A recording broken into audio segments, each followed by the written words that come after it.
할렐루야. 본문 말씀 떴어요?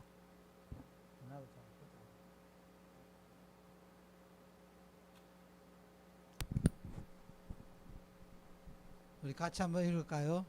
누가복음 10장 25절 26절 시작. 어떤 율법 교사가 일어나 예수를 시험하여 이르되 선생님 내가 무엇해야 하여 영생을 얻으리까? 예수께서 이르시되 율법에 무엇이라 기록하였으며 내가 어떻게 읽느냐? 답니까? 대답하여 이르되 내 마음을 다하여 목숨을 다하여 힘을 다하여 뜻을 다하여 주 너의 하나님을 사랑하고 또한 내 이웃을 내 자신같이 사랑하라 하였나이다. 예수께서 이르시되 내 답이 옳도다. 이를 행하라. 그러면 살리라 하시니 그 사람이 자기를 옳게 보이려고 예수께 여짜오되 그러면 내 이웃이 누구이니까? 예수께서 대답해 이르시되 어떤 사람이 예루살렘에서 여리고로 내려가다가 강도를 만나며 강도들이 그 옷을 벗기고 때려 그의 죽은 것을 버리고 갔더라. 마침 한 제사장이 그 길로 내려가다가 그를 보고 피하여 지나가고 또 이와 같이 한 레위인도 그곳에 이르러 그를 보고 피하여 지나가되 어떤 사마리아 사람은 여행하는 중 거기 이르러 그를 보고 불쌍히 여겨 가까이 가서 기름과 포도주를 그 상처에 붓고 싸매고 자기 짐승에 태워 주막으로 데리고 가서 돌보아 주니라. 그 이튿날 그가 주막 주인에게 데나리온 둘을 내어주며 이르되 이 사람을 돌보아 주라. 비용이 더 들면 내가 돌아올 때에 갚으려 하였으니 네 생각에는 이 세 사람 중에 누가 강도 만난 자의 이웃이 되겠느냐? 이르되 자비를 베푼 자이니이다. 예수께서 이르시되 가서 너도 이와 같이 하라 하시니라. 아멘. 이 스토리 너무 유명한 스토리라서 대충 교회를 좀 다니신 분들은 다 아실 겁니다. 다 아시죠? 내용 그대로입니다. 사실 여기 덧붙일 것도 없고 뭐 뺄 것도 없이 있는 그대로 그냥 이해하시면 됩니다. 제가 아침에 새벽에 잠깐 꿈을 꿨는데 하나님이 네가 전하는 말씀에 대해서 한번 체크해 보라 이런 말씀을 주셨어요. 무슨 뭘 체크하라는 이야기지 그랬더니 제가 안수를 받고 그 이후에 목사 안수를 받고 그 이후에 전했던 설교 가운데서 지옥과 천국을 설교한 게 한 번도 없대요. 내가 깜짝 놀래가지고 설마 그럴 리가 있겠습니까? 그랬더니 실제로 내가 좀 뒤져봐서 옛날에 그 설교한 그 묶음이 한 노트 이런 정도로 있거든요. 한 번도 없었어요. 그래서 아침에 일어나서 묵상하는데 혹시 누가 이제 지옥을 갔습니다. 갔는데 예수님께서 내려오셔가지고 저기 오셔가지고 심판대 있어서 너는 왜 지옥을 안 믿느냐 그랬더니 우리 목사님 한 번도 지옥을 말씀 안 해주셨어요.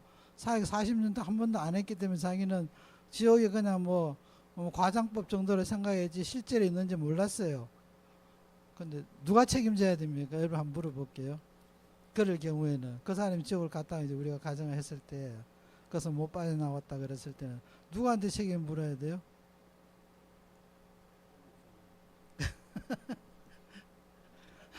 아멘입니까?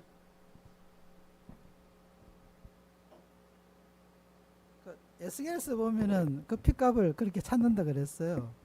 그래서 문자 그대로 보면은 뭐 핏값을 찾으면 이제 문제가 진짜 심각하죠. 나한테 물어보시면 너 왜 안 전했냐 그러면은 뭐라고 대답을 해야지 옳을까 생각을 해봤더니 그거 좀 과장법으로 쓰신 게 아닙니까? 라는 생각이 들었어요.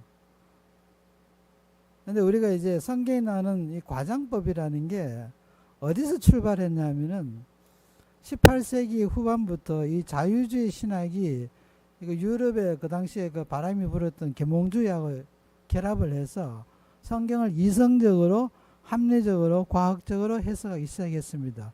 그래서 보니까 말씀 가운데 굉장히 과장이 많은 거예요. 우리가 이제 눈으로 맨눈으로 보기에는 영적 눈 말고요. 그래서 사람들이 주님이 하신 말씀 가운데 상당수는 과장법이 섞여 있구나라는 이야기를 하기 시작했습니다. 그러다 보니까 이적과 표적이 나오는 부분들을 전부 재해내기 시작했습니다. 그래서 그것이 이제 집단성을 하나의 신학의 체계로 묶어놓은 것이 자유주의 신학입니다. 여러분 잘 아시는 것처럼 예수님이 영생에 대해서 말씀하시면서 부자가 천국에 들어가기는 낙타가 바늘기에 들어가는 것만큼 어렵다 라는 말씀이 기억하시죠? 과장법 아닙니까? 아무리 그래도 낙타가 그 큰 낙타가 요만한 바늘기에 들어간다? 있을 수 없는 이야기입니다. 그래서 과장법의 이야기라는 게 나오기 시작했어요. 그러다 보니까 이제 성경이 전부 다 그런 식으로 이제 해석이 가능한 겁니다. 그래서 우리가 말씀을 전할 때 보면은 때로는 내 생각을 집어넣고 때로는 내 생각을 빼놓는다는 거예요. 그래서 저는 그거는 적극적으로 부인합니다. 하나님 예수님 말씀은 우리가 과정을 할 때는 수학이나 물리학적인 관점에서 보면은 하나를 다섯이라 이야기하면은 과장이죠. 진실이 아닌 게 됩니다. 그런데 그것이 통하는 영역이 있습니다. 어떤 영역이 있냐면은 천국을 가거나 영적으로 볼 때는 그 합리적 해석을 넘어서니까 그게 가능한 이야기지만 물리적 세계에 사는 우리들 입장에서는 그것도 팩트가 아닌 불확실한 사실 혹은 거짓말에 속할 수 있습니다. 그런데 예수님께서 하신 모든 말씀은 과장도 없고 조금 더 더한 것도 없고 더한 것도 뺀 것도 없다고 저는 믿습니다. 여러분 혹시 그렇게 믿으세요? 그래서 저는 말씀을 전할 때 있는 그대로를 전하기를 애를 씁니다. 오늘 말씀 같은 경우에도 있는 그대로 전하기를 원합니다. 하나님 말씀을 그대로 받으시기를 바랍니다. 우리가 산상복음에 이런 걸 보면은 과장법으로 볼 수 있는 게 상당히 많습니다. 그런데 좀 과다하게 해석한다 그러면은 거짓말을 편의에 따라서 만들어낸다는 이야기입니다.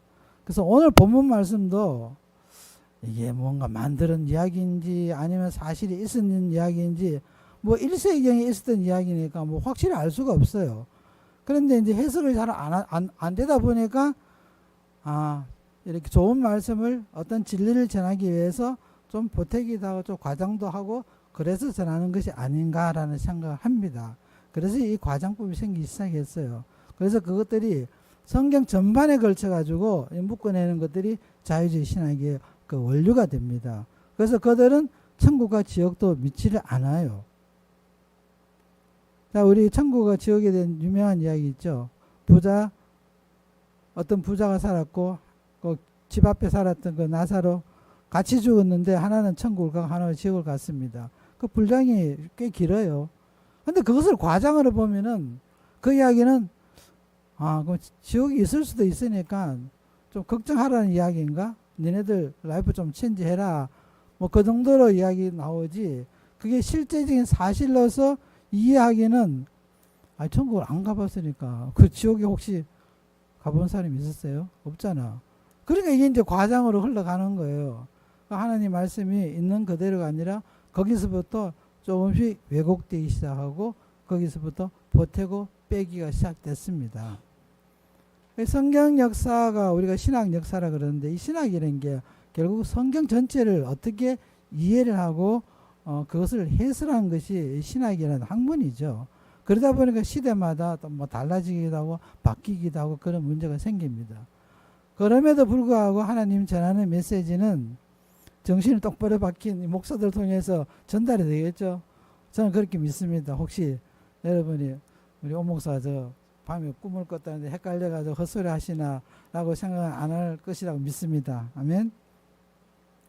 자, 이 이야기는 별로 어려운 이야기 아니에요. 있는 그대로 그냥 받아들이시면 됩니다. 근데 우리가 이제 요 말씀 말고 잘 기억하는 게 그 부자 청년 이야기가 있습니다. 이 부자 청년 이야기는 이 말씀은 한 짝이에요. 거기도 이제 부자 청년은 나와 있지만 리치맨이지만 율법 학자입니다. 그래서 영생이 무엇인가에 대해서 궁금하니까 주님께로 왔습니다. 우리가 영생이란 말은 고상한 말이죠. 영원한 생명. 그런데 뭐 쉽게 이야기하면 나 죽어서 지옥 가겠어요? 천국 가겠어요? 그거 묻고 싶어 온 겁니다. 그랬더니 예수님께서는 너 돈 많은 거 알아. 근데 그거 다 가난한 자에게 나눠주고 나를 따라와 그랬습니다. 그랬더니 이 부자 청년이 돈이 너무 많으니까 선택을 해야 되잖아요. 그래서 그가 근심하여 주님을 떠났다 그랬습니다. 결론적으로는 그는 현재 있는 돈을 선택했고 또 나중에 있을지 모르는 천국은 뭐 그때 가서 봅시다.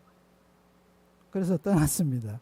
자, 오늘 이야기도 그 이야기하고 한 짝을 이루는데 스토리는 조금 달라요. 그래서 문제는 우리가 어떻게 이 말씀을 정확하게 이해해야 될 것인가에 대해서는 여러분 주님의 마음이 있으면 쉽게 이해가 됩니다.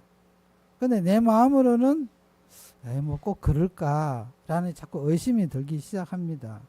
그래서 우리가 말씀을 한번 볼게요. 자, 이 친구가 예수님께 어떻게 해야 내가 구원을 얻겠습니다라고 말을 했대. 그 부자 청년에게 똑같이 말씀하셨어요. 율법에서 뭐라 그러더냐라고 물었습니다. 그 당시에는 율법이 지배하는 사회였으니까 예수님 말씀보다도 그 유대인들은 율법에 어떤 면에 더 큰 권위를 뒀습니다. 모세가 전한 것이니까 똑같은 하나님 말씀이다 라고 이야기를 합니다. 그래서 율법에서 뭐라 그러냐 그러니까 율법에서는 네 율법을 부자 청년은 그렇게 대답했죠. 자기는 뭐 어릴 때부터 율법을 다 지켰다. 뭐 10계명 중에서 안 지킨 거 하나도 없다. 이야기했는데 이 친구는 제일 중심되는 이야기를 했어요. 하나님을 사랑하고 몸과 마음과 뜻과 정성을 다해서 주님을 사랑하고 그와 마찬가지로 네 이웃을 사랑해라. 여기 율법이 완전히 큰 강령입니다. 예수님께서 그렇게 말씀하셨죠. 그러니까 옳도다 말은 다 똑바로 잘했어. 그 부자 청년도 그렇고 이 친구도 그렇고 말은 똑바로 했습니다. 그랬더니 예수님께서 하신 말씀이 가서 그대로 행해. 그러면 네가 살리라 그랬습니다. 이 말씀은 이 구원에 관한 문제거든요. 우리가 교회에서 자꾸 이상한 이야기를 듣다 보니까 우리는 그냥 믿음으로 천국 가는데 자꾸 이런 이야기만 들어놓으니까 믿음은 행동이 없다라고 생각하는데 그거는 거짓입니다. 여러분 만약에 한 10초 있다가 여기 쓰나미 와가지고 쓰나미는 안 오죠. 여기 지진 나죠. 지진 나가지고 이거 무너진다고 믿으면은 여기 앉아있어서 사람 믿습니까? 나는 그래도 복음을 전할 거야 그럴 겁니까? 다 도망가지. 안 믿으니까 여기 앉아있는 거잖아요. 그렇죠? 그래서 믿음도 반드시 어떤 행위든지 자기가 선택 따라서 행위가 따릅니다. 천국은 믿음으로 가는 것이 아니고 믿음 플러스 행동이 당연히 있는 겁니다. 그걸 전체를 이야기한 것이 야고보서예요. 그래서 그 부분에 대해서 우리가 오해가 없어야 될 줄 믿습니다. 아멘. 왜 아무도 아멘 안 했어요? 자, 그래서 이 친구는 마침 그 재물을 예수님께서 딱 목적으로 이야기를 하지 않았기 때문에 이 부자 청년하고 조금 달랐습니다. 그래도 살았죠. 돈을 포기할래, 천국을 포기할래 그랬을 때 어느 쪽으로 갈까요? 천국은 안 보이고 돈은 보이잖아. 그렇죠? 그래서 대부분 다 돈을 선택합니다. 우리 와이프가 어제 그러더라. 돈 많지 더 좋은 거 있으면 나와보라 그래. 자, 이 친구 하나가 있는데 돈이 많은 친구래요. 하는 게 너무나 여유가 있고 뭐 릴렉스하고 뭐 세상 답답한 게 없다라는 거예요. 그래서 부럽더냐 그랬더니 부럽더래. 그래서 나중에 지옥 가면 어떡하냐니까 그건 나중에 이야기고. 그래서 문제는 이게 나중에 이야기라는 것이 언제가 될지 모른다는 거예요. 우리가 내일도 사고 나서 죽을 수 있는 문제 아닙니까? 아무튼 그것을 지나갔더니 이제 한 단계 더 나아가서 네 이웃을 그럼 하나님도 섬기느냐라는 질문이 이제 안에 이제 들어가 있죠. 그랬더니 율법에서는 그 이웃에 대한 그 돌봄이 상당히 강조가 됩니다. 그 네 이웃이 너에게 도움을 구할 때 뭐 돈이 없거나 뭐 먹을 것이 없거나 그랬을 때 그 손을 부끄럽게 하지 말라 그랬거든요.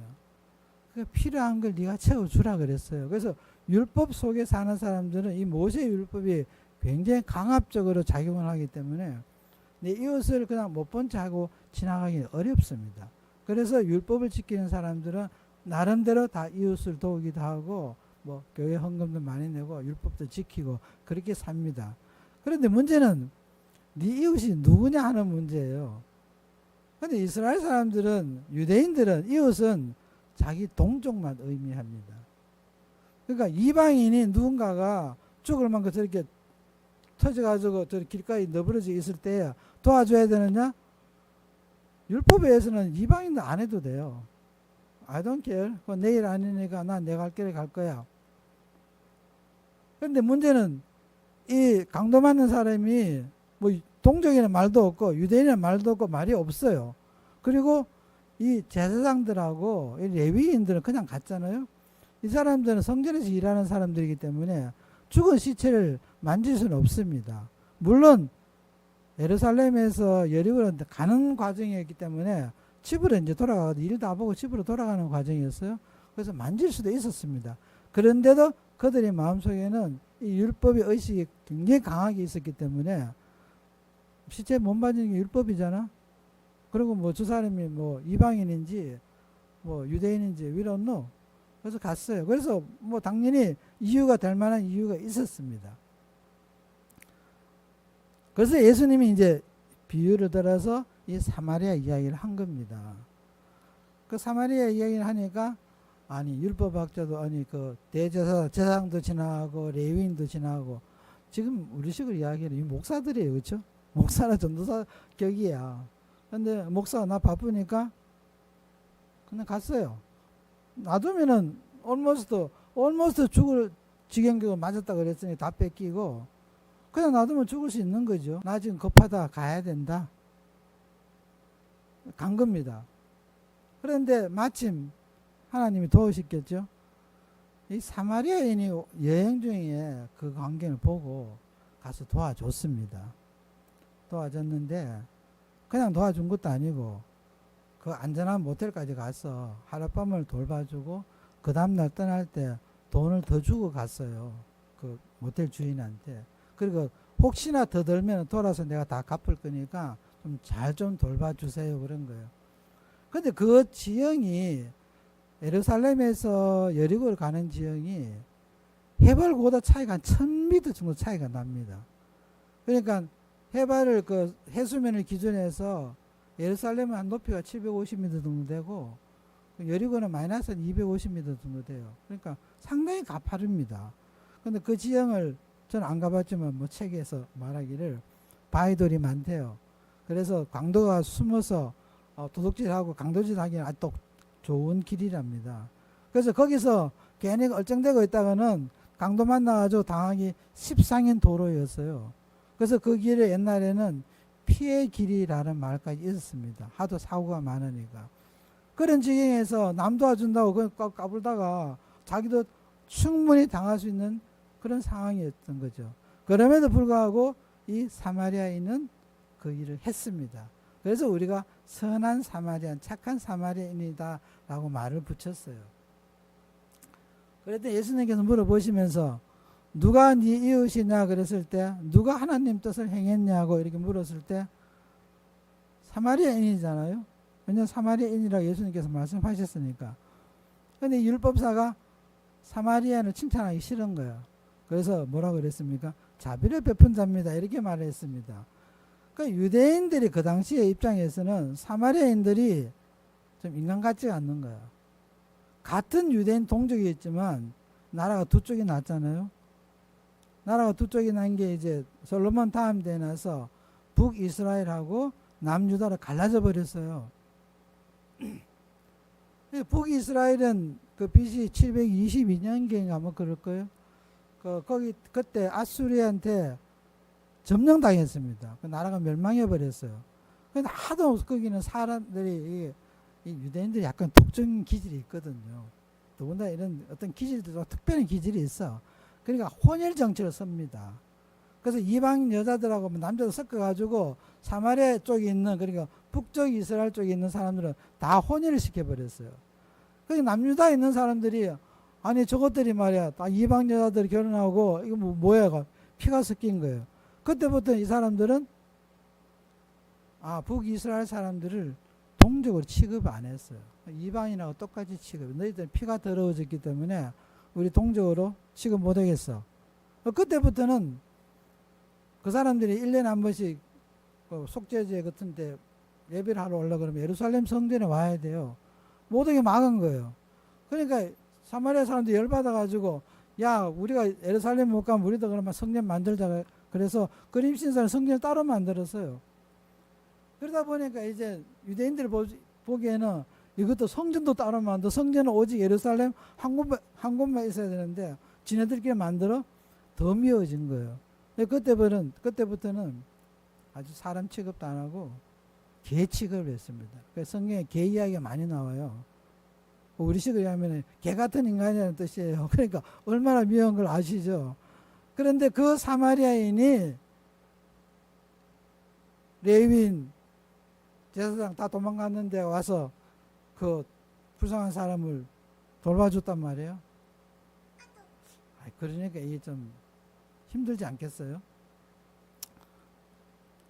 이 카톡은 우리 딸한테 왔어요. 차 좀 가져간다고. 아까부터 계속 와가지고.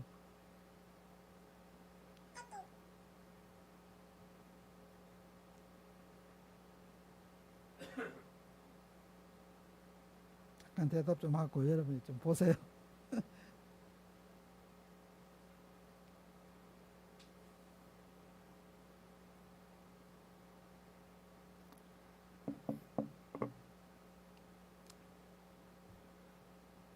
자, 이렇게 좀 차원 높은 도덕성을 지녔다고 해야 되나? 여러분들이 목사들 쳐다보면은 아주 도덕성과 윤리성이 높다고 생각하시죠? 별로 그렇지도 않아요. 뭐 비슷해요. 우리 사람 사는 건데 뭐 비슷하지 뭐 내가 뭐 특별히 여러분보다 더 거룩합니까? 거룩한처럼 보이는 거예요. 맨날 앞에 와서 넥타이 매고 뭐 설교하니까 그렇게 보일 뿐이지 보이는 거랑 실제하고는 다릅니다. 여러분 그걸 이해를 하셔야 돼요. 아무튼 이 사람들은 그냥 갔습니다. 갔는데 자 사마리아 사람은 그걸 다 해줬습니다. 그러니까 선한 사마리아인의 말을 하는 거예요. 근데 문제는 여기 이제 영생을 어떻게 얻을 것인가 그 질문에 대답하는 과정에 나왔어요. 그래서 예수님께서 말씀하시기를 너도 선한 사마리아처럼 행하라. 그리하면 어떻게 살리라 그러셨어요. 여러분 천국 가는 그렇게 쉬운 일은 아닙니다.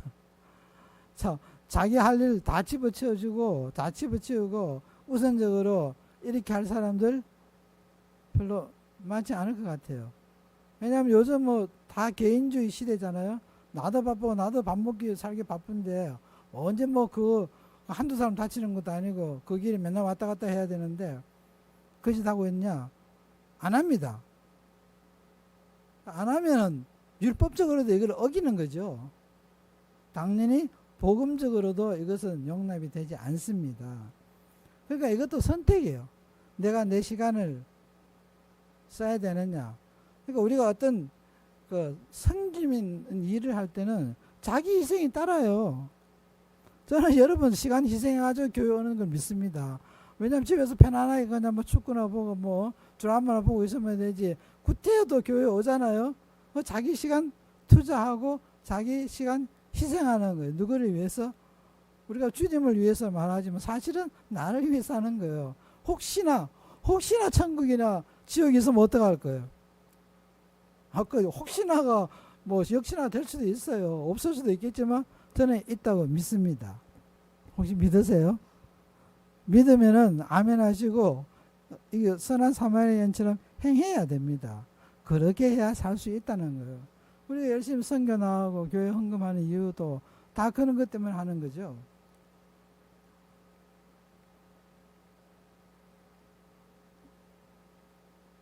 그래서 우리가 이것을 말하기를 선한 사마리아인의 이 행함을 영어로 이야기하면은 extra mile service라고 그래요. 그러니까 이게 마태복음 5장에 보시면은 누가 너희를 보고 오리로 가자 하거들랑 10리를 가라. 아니 오리 가는 것도 귀찮은데요. 심리까지 가줘요? 배잖아요. 영어 성경에 보면 원마일, 투마일로 나눠져 있는데 그래서 자기가 무슨 이득이 있을까요? 이득이 있겠죠.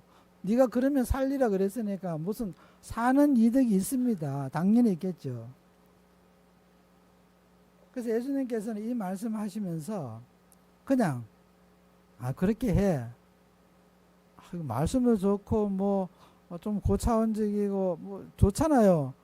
근데 문제는 이걸 내가 할 수 있느냐 없느냐 이게 문제 아닙니까? 성경은 항상 그 이야기를 질문해요. 네가 이거 할 거야? 해. 뭐 어떻게 하지? 그거는 우리가 고민을 해야 돼. 어떤 마음을 지녀야지 저는 선한 사마리아 같은 일을 할 수 있을까? 죽어가는 사람을 내가 내 돈 써가지고 내 시간 써가지고 다 해줄 수 있을까? 이게 우리가 고민해야 될 부분입니다. 사실 목사님들 이거 잘 안 하거든요. 워낙 바빠서 못해요. 그래서 다른 집사 불러가지고 좀 도와줘 그러지 자기가 직접 잘 안 합니다. 손대기 싫어서. 근데 예수님께서는 이 일을 위해서 본을 보여주셨어요. 오리를 가자 하는 사람에게는 심리를 가준 본을 보여주셨습니다. 이 이야기는 상당히 긴 이야기니까 다음에 한번 기회가 되면 다시 한번 설명을 드리겠습니다. 여기까지가 우리가 일반적으로 이해하는 선한 사마리아에 대한 이야기입니다. 별로 어려운 거 없으시죠? 하나도 어려운 거 없잖아. 근데 이제 조금 어려워지려고 그러면은 그 다음 단계로 우리가 좀 들어가야 됩니다. 성경에 보면은 강도 맞는 사람이 누구냐라는 이야기가 없습니다. 이 사람이 유대인인지 누구인지 그게 기록이 없어요. 그래서 여기서는 우리가 상상을 해야 됩니다. 하나님께서 우리한테 이미지네이션을 주셨어요. 그래서 여러분에게 이 강도 맞는 사람이 누구일까? 라는 것이 규정이 되면 성경 전체 이 스토리가 달라지게 됩니다. 여러분 혹시 내가 강도 맞는 자라고 생각해 본 적 없으세요? 살면서 내가 강도 맞는 사람이다. 뭐 죽을 만치는 아니지만 적어도 귀한 걸 뺏기고 도둑놈한테 뭐 강탈당한 이유 뭐 그런 사건이 혹시 있었나 모르겠지만 이게 상징적으로 이야기하는 건 세상 사람들이고 우리들입니다. 우리가 강도 맞는 자예요. 그러니까 우리가 강도 맞는 자가 되면은 이 선한 사마리아는 누구냐 하면은 주님이 되세요. 왜냐하면 지금 죽어가는 사람한테는 죽어가는 사람한테 누가 필요합니까? 구원자가 필요하죠. 여기는 제사장이나 레위인들 지금 필요 없습니다. 이건 뭐 좋을 때 하는 이야기지. 좋을 때 교회에서 목사도 설교하면 듣고 있지. 지금 뭐 쓰나미 다가오는데 뭐 듣고 있을 시간이 있습니까? 도망가기 바쁘지. 병들어 죽어 있는 사람한테 그 좋은 이야기 해봐야 좋은 충고가 될 수 있지만 실질적인 효과가 없어요.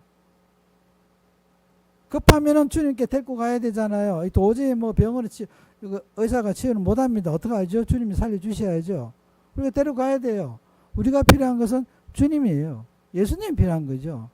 그래서 우리가 걱정하는 것은 레위인이나 그 제사장들이 이것들이 말이야 성전 일하는 사람들이 사회의 지도층이나 사람들이 그 불쌍한 그 강도만들 그냥 버리고 가?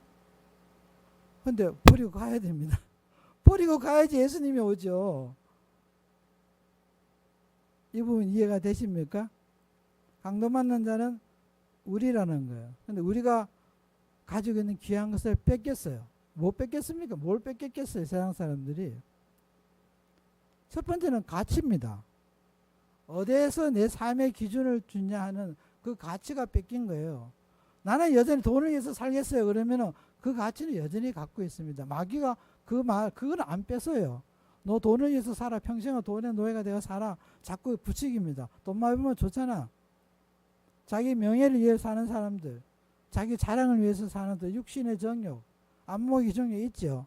그것을 위해 사는 사람들은 오케이. 마귀는 그걸 허락해주고 절대 방해 안 합니다. 자꾸 부추기지. 그런데 뭘 놓칩니까? 우리는 주님을 놓치는 거잖아요. 이 세상에 가장 소중한 나 자신보다 더 소중한 분이 예수님이에요. 천하 생명보다 우리가 귀하다 그러는데 주님은 그 생명을 만드신 분이잖아. 그러니까 우리는 강도한테 누구들한테요? 마귀들한테 주님을 빼앗긴 거예요. 그러니까 주님이 필요 없어요. 그러니까 교회 와도 되고 안 와도 되고 뭐 열심히 안 해도 돼요. 상관없습니다. 먹고 사는 건 문제가 없어요. 악인에도 선인에게도 똑같이 해와 피를 주신다 그랬잖아. 그러니까 우리는 실질적으로는 가장 귀한 것을 강도한테 뺏긴 형국이라는 거예요. 그 우리가 강도 맞는 자예요. 할렐루야.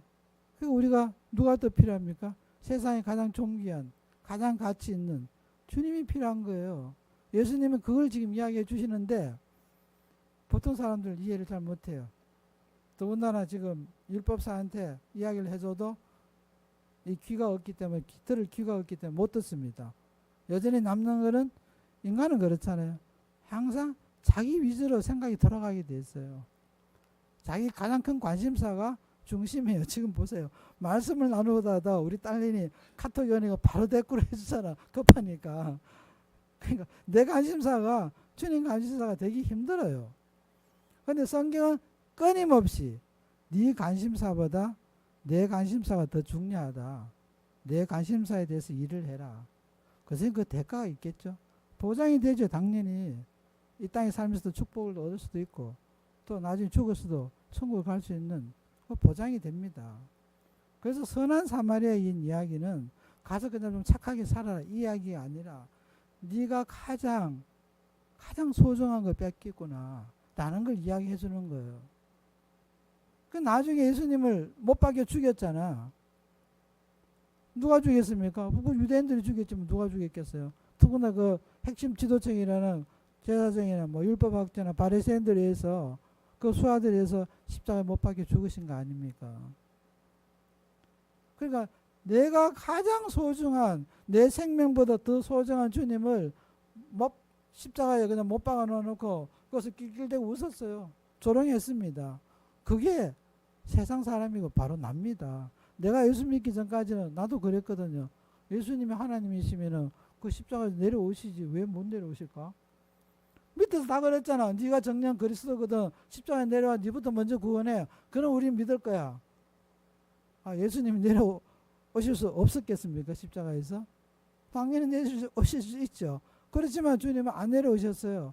거기서 6시간 동안에 인간의 모든 고통을 다 당했습니다. 왜? 우리를 구출하기 위해서, 그 강도의 손으로부터 구출하기 위해서 주님은 어쩔 수 없이, 그 주님의 그게 의죠. 하나님의 의니까 그 의를 위해서 주님은 스스로 목숨을 십자가에서 버리셨습니다.